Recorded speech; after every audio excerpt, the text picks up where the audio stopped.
All right, so hi everyone, welcome to the Q&A for the Delegate of Communications position for the Law Student Division. SBA presidents, ABA representatives, and law student liaisons go on record with the ABA and will be voting for 6 positions, including this one, on April 17th through the 19th. Watch your email for an electronic ballot and be sure to vote. You can also visit abaforlawstudents.com/elections to see candidates' resumes and position statements. Here is the format of this Q&A. The Q&A will last for probably about 20 minutes as we only have one candidate here today. Jennifer will get 2 minutes to give an opening statement introducing herself. After that, we will ask her a series of questions, and Jen, please limit your responses to 1 minute. And we will not randomly be selecting who goes first because you are the only one here. And then you have 1 minute to give a closing statement. Okay. So Jen, if you'd like to introduce yourself, you have 2 minutes. Everyone, my name is Jennifer Sherman. I'm a 1L at Berkeley Law. I'm running for the Delegate of Communications, Publications, and Outreach because I want more students to know about and be involved at the ABA. I was super surprised when I arrived on campus at Berkeley that people didn't know what ABA even stood for. What if they did know, they just thought it accredited the schools. They had no idea the ways that they could be involved or give back through the ABA. And I think that without that early involvement, these future lawyers may never know how the ABA benefits them or the ways they can give back. So my goal in this position is to get more law students engaged so that we can grow our membership for the future and now. I believe that I'm experienced in the 3 areas that this role requires: policy, content creation, and record keeping. Prior to law school, I worked for 2 years at the ABA in the Governmental Affairs Office, first as a program assistant and then as a legislative associate. And there I learned how to research ABA policy, assisted legislative counsel in sending that policy to Congress to advocate on our issues. And from that policy experience, I feel like I would be able to help the chair and our other council members develop policy to advocate for the law student division. For content creation, I have experience working with the Washington Letter, which is GAO's publication, different sections of the GAO website, and handouts for our annual fly-in called ABA Day. Finally, I manage the record keeping of ABA policy letters and testimony in both hard copy, electronic, and online. And I also took committee notes for the Standing Committee on Governmental Affairs and the ABA Day Planning Committee meetings. I facilitate communications to both of those committees and send mass emails promoting events and other things going on within GAO. So I would love to be a part of the ABA now as a volunteer member and serving in this leadership capacity. Thank you. Great, thank you. The next question, or first question, is what previous leadership experience do you have within and outside the ABA? You already touched on that, but is there anything else that you'd like to add? Sure. In undergrad, I was on my sorority's leadership and nominating committee, which basically interviewed several candidates and slotted each person to be in a specific leadership role within that organization.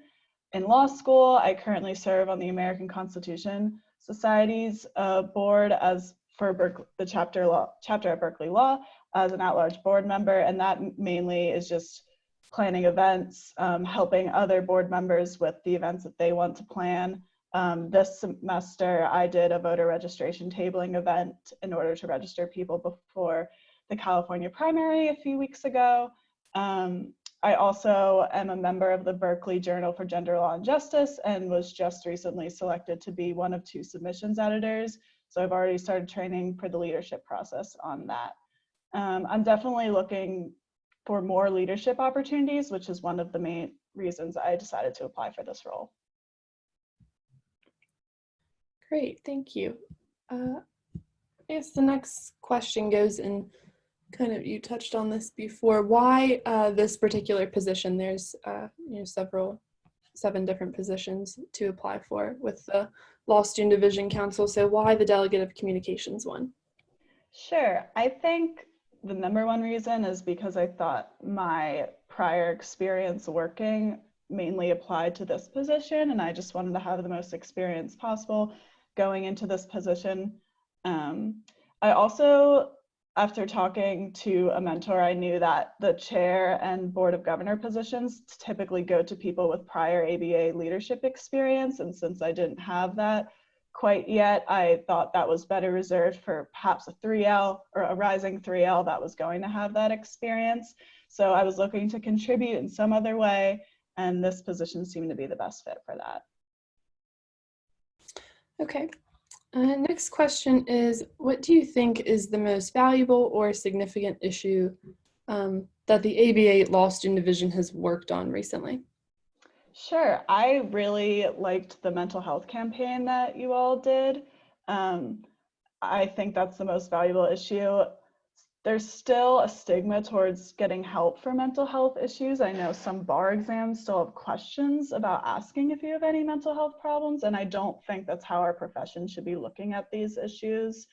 I think that some schools may have good mental health programs, but it's great as the ABA as a whole to have programming on the issue for law students that might not have that accessible at their law school. So I think that would be something I would want to continue with the delegative programming going forward. And so that, I think, is the most valuable issue that you've worked on this year. Great. And your answer might be kind of the same to this question, but what do you think is the biggest issue facing law students across the country right now?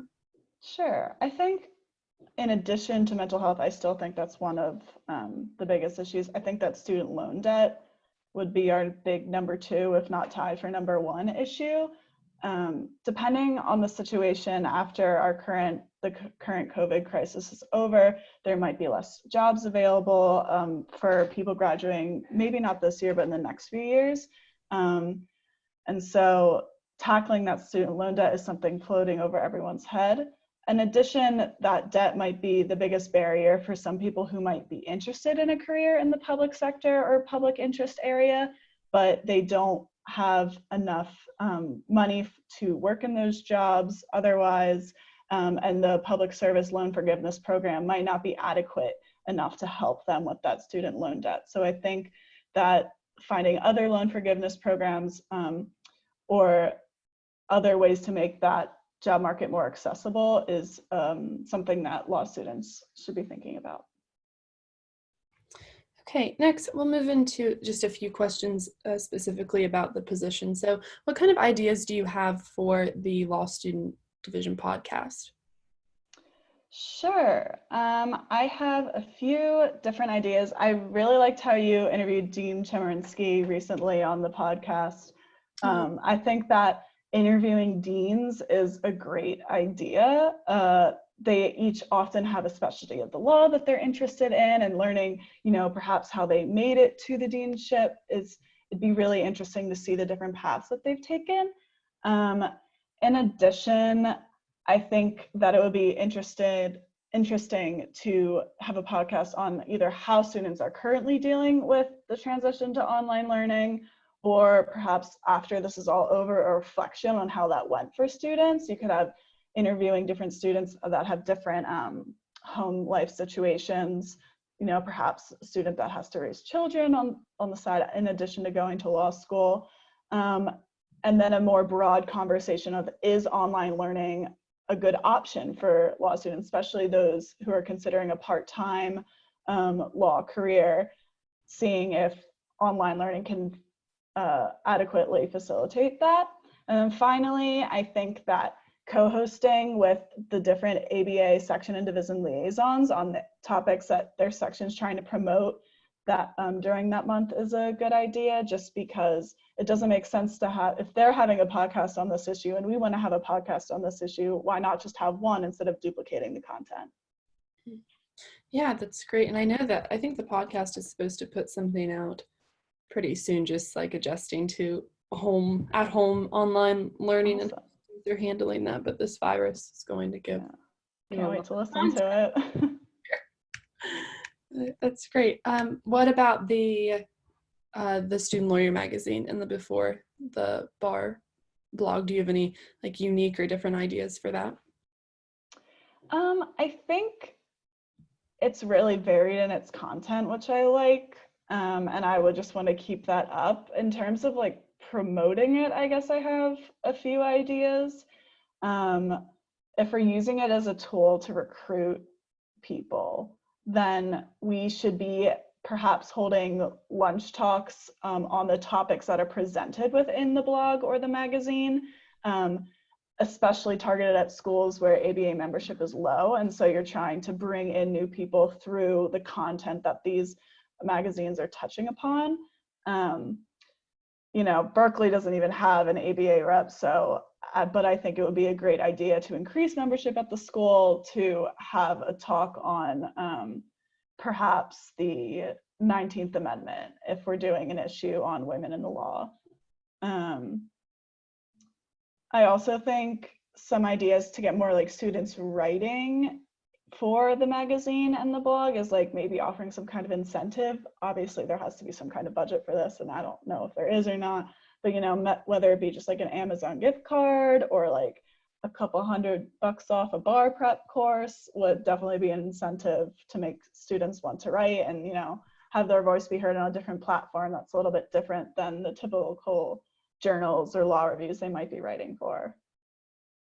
Great. I really like that lunch talk idea that you mentioned. Okay, so this is the last serious question, but you know, a major priority of the law student division is to increase the premium student membership. That's where the law students really should want to be. It's only $25 a year and lots of benefits. There's my plug.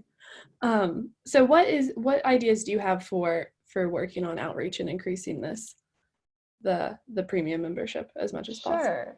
I would want ABA reps to table at organization fairs. I don't know if that happens because since we don't have one here, I don't know if that's typical or not.